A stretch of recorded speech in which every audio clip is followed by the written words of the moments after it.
డబ్బులతో కాశ్మీర్ని పోషించారు సుదీర్ఘకాలం పాటు. ఎందుకంటే అది ఈ దేశంలో అంతర్భాగం అన్నటువంటి భావనతో. ఆ డబ్బులు తింటూ తను, తన తండ్రి, తన తాత అందరూ బతికేశారు ముఫ్తీ సంబంధించినటువంటిది. కానీ ఇప్పటికీ ఈ దేశం మీద ప్రేమ ఉండదు.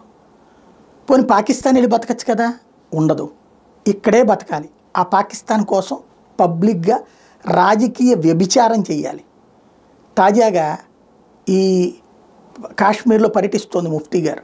పర్యటించి సాధారణ ప్రజల దగ్గరికి వెళ్ళి అక్కడ కూర్చుని శాంతి కావాలి, శాంతి కావాలంటోంది. శాంతి అశాంతి అన్నటువంటిది పాకిస్తాన్ని కదా అడగాల్సింది. ఈమెను నడిపించేది వాళ్లే కదా, ఈమె నడుస్తోంది వాళ్ళ కోసమే కదా. ఇప్పుడు అశాంతి రేకెత్తించింది ఎవరు? కాశ్మీర్లో కల్లోలం సృష్టించింది ఎవరు? అదే సందర్భంలో దానికి సమాధానం ఉగ్ర శిబిరాల మీద దాడి చేస్తే సాధారణ ప్రజల ప్రాణాలు తీసింది ఎవరు? అలాంటి నీచుల్ని గురించి ఒక్కటంటే ఒక్క మాట మాట్లాడనటువంటి కుసంస్కారవంతురాలు మరొకసారి తన నీచ బుద్ధిని బయటపెట్టుకుంది.